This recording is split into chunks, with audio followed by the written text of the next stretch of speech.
The Southside slopes are a geographic and cultural anomaly, a neighborhood of dizzying inclines, narrow, winding streets, and houses that seem to defy gravity, stacked one upon the other like precarious steps up the steep hillsides. From the flat, bar lined chaos of East Carson Street, you can look up and see them clinging to the hill, their back porches offering $1 million views of the Pittsburgh skyline for the price of a heart pounding commute. It's a place of artists, students, and lifelong residents who prize their independence and their view above all else. It's a village within the city, insular and proud. It was in a small, rented row house on these slopes that I met Clara. Her home was a testament to her life. Canvases leaned against every wall. The smell of turpentine and oil paint hung in the air, and books on art history and surrealism were stacked in teetering piles. Clara herself was in her late 20s, with sharp, intelligent eyes and a tendency to wrap her arms around herself as she spoke, as if for protection. She was thoughtful, articulate, and her fear was a live wire, still sparking years after the event. The event occurred on a humid night in late August. Clara had been working late on a commission, a large piece for a law firm downtown. She'd finally gone to bed around 2 a.m., falling into the deep, immediate sleep of the exhausted. Her bedroom was small, sparsely furnished, with a single large window that framed the downtown skyline like a living painting. The iconic U.S. Steel Tower, the Gothic spire of the Cathedral of Learning, the sleek curve of PPG Place. They were her nightly panorama, a constellation of human achievement that she found comforting. She didn't know what woke her. There was no sound. It was a sudden, visceral sensation of wrongness that pulled her from the depths of sleep. She opened her eyes, and her world shattered. The first thing I realized was that I couldn't move, not a muscle. I couldn't turn my head, I couldn't lift a finger, I couldn't even scream.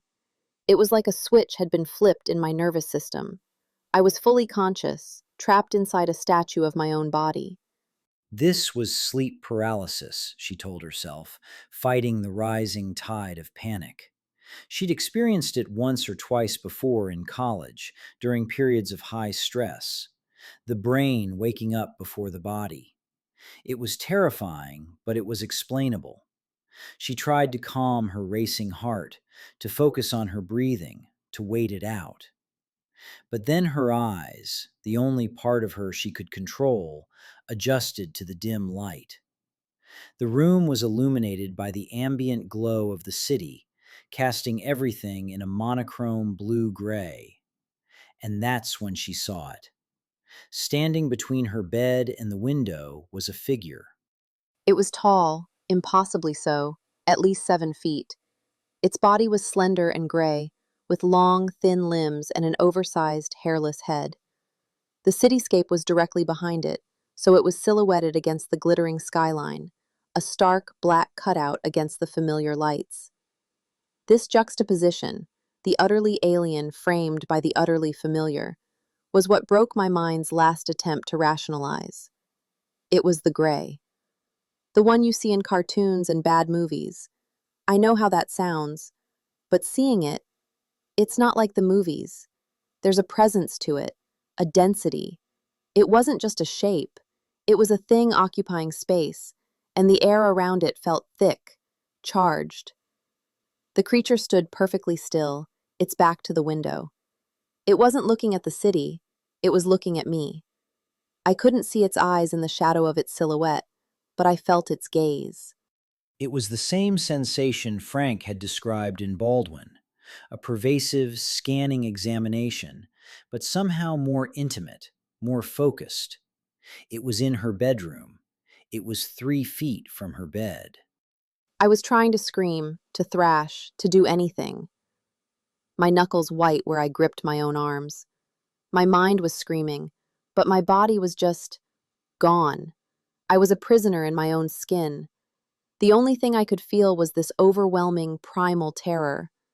It's a fear that comes from a place deeper than your mind. It's in your DNA. It's the fear of a mouse in the claws of an owl. Time stretched and distorted. She doesn't know how long the standoff lasted 30 seconds, 10 minutes, an hour.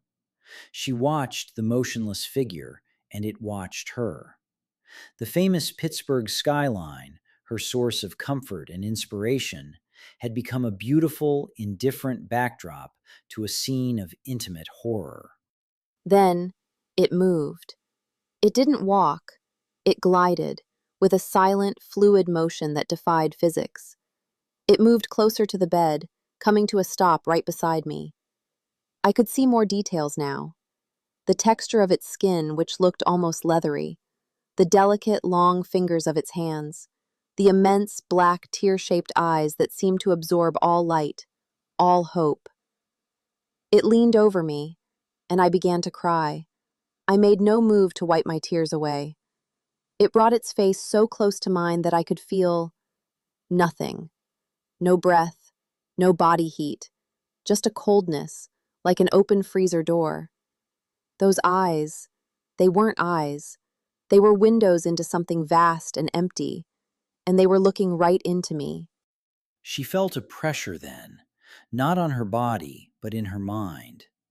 It was an intrusive, foreign presence, a sensation of her thoughts being rifled through, her memories being accessed like files in a cabinet. She saw flashes of her childhood, of her first kiss, of arguments with her parents, of moments of intense joy and shame, all being pulled to the surface and examined by this silent, indifferent entity. It wasn't trying to communicate. It was cataloging. It was like I was a biological sample, and it was downloading the data. My life, my feelings, my memories, they were just data to it. I felt a loneliness so profound I can't even describe it. To be so known and yet so completely insignificant. Then, as suddenly as it began, it was over. The pressure in my mind vanished. The figure straightened up, turned, and glided back toward the window. It didn't open the window, it simply seemed to phase through the glass, its silhouette merging with the darkness between the city lights and then disappearing. The moment it was gone, my paralysis broke. Clara gasped a huge, ragged breath, as if she'd been held under water. She scrambled backward in her bed, pressing herself against the headboard, her body trembling uncontrollably. She fumbled for the lamp on her nightstand, her hands shaking so badly she knocked over a glass of water. Finally, light flooded the room, banishing the sinister blue-gray gloom. The room was empty. Everything was exactly as she had left it. Her brushes were in their jar, her half-finished painting was on the easel, the city gleamed innocently outside her window. She spent the rest of the night with every light in the house blazing, sitting on her sofa wrapped in a blanket, too terrified to even look in the direction of her bedroom. She called in sick to work the next day, claiming a migraine. How could she say, "I can't come in because a tall gray alien was in my bedroom last night and I'm afraid it might come back"? The aftermath for Clara was a different kind of prison. The physical terror of the event slowly faded, replaced by a deep existential anxiety. She became hypervigilant, especially at night. The very view that had drawn her to the slopes was now a source of constant dread. Every shift of light, every moving shadow in the cityscape sent a jolt of adrenaline through her. I started sleeping with the blinds drawn, but it didn't help. I could still feel the city out there. I could still feel it out there. I became obsessed with the idea that it had left something behind, some kind of psychic tag, and that it could come back whenever it wanted. Her art changed dramatically. The serene, beautiful cityscapes were replaced by dark, chaotic abstracts. Canvases filled with oppressive black shapes, with glimpses of terrified eyes, with a sense of claustrophobia and being watched. Her gallery representative was concerned, calling the new work jarring and hard to sell. Clara didn't care. She was no longer painting for an audience. She was painting the residue of her terror onto the canvas, trying to exorcise it. She tried to talk to a therapist, carefully omitting the specific details and focusing on the sleep paralysis and the ensuing anxiety. The diagnosis was a panic disorder, likely triggered by stress. She was given breathing exercises and a prescription for anti-anxiety medication. The pills took the sharp edge off the fear, but they couldn't touch the core belief that had been implanted in her that night, that we are not alone, and that the other is not benevolent, but coldly, clinically curious. The hardest part is the isolation. You have this secret that, if you tell it, will make people look at you differently forever. You see it in their eyes, the doubt, the pity, the fear. So you learn to shut up. You learn to pretend. You become an actor in your own life, performing the role of normal Clara, while inside, you're screaming. She still lives on the slopes. When I asked her why, given the trauma, she just shrugged, a gesture of weary defiance. Where would I go? If they can find me here, they can find me anywhere. And this is my home. This view. It was my friend before it was my enemy. I'm not going to let them take my home from me.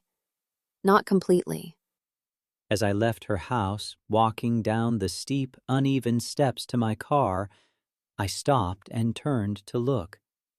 The sun was setting, and the city was beginning to light up, building by building, a dazzling spectacle of human ingenuity. I pictured Clara in her living room, the blinds drawn against this very beauty, a prisoner of a memory that existed just outside the frame of consensus reality. Her story was a chilling reminder that the unknown doesn't always announce itself in remote deserts or lonely country roads. Sometimes it slips into the spaces we feel safest. It stands in our bedrooms, and it uses the most iconic vistas of our lives as a backdrop for our terror. The Pittsburgh skyline would never look quite the same to me again.